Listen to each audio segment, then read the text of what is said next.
தன்னுடைய தாய் பாதிக்கப்பட்டிருக்கிறார் புற்றுநோயால். அவருக்கு மருத்துவ சிகிச்சை முறையாக அளிக்கப்படவில்லை என்பது அவனுக்கு இருக்கக்கூடிய மனவேதனை. அந்த மனவேதனையை வெளிப்படுத்துவதற்கு எப்படி என்று தெரியாமல் அவர் இப்படி ஒரு பாதகமான செயலை செய்கிறார். அவருக்கான தண்டனையை கொடுக்கட்டும். அவர் சிறையில் அடைக்கப்பட்டிருக்கார், எல்லாம் சரி. ஆனா அவர் ஏதோ திட்டமிட்டு படுகொலை செய்ய வந்தவரை போல, மருத்துவர்கள் எல்லாம் பரிசுத்தமானவர்களை போல, மருத்துவர்கள் எல்லாம் அர்ப்பணிப்பு.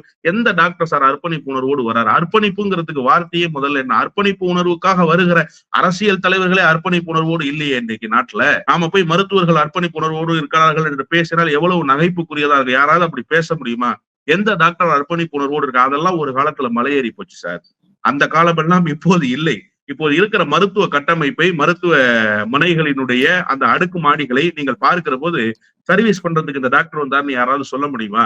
எனவே 2 பக்கமும் முறையாக விசாரணை நடத்துங்க. ஒரு பக்கமே குற்றம் சாட்டாதீங்க. அதுதான் இப்போது இருக்கக்கூடிய செய்தி. ஏன் 3 நாள் கழித்து இந்த மருத்துவர் இன்றைக்கு பேசி இருக்கிறார்? அது குறித்து நீங்க விசாரணை நடத்தணுமா இல்லையா?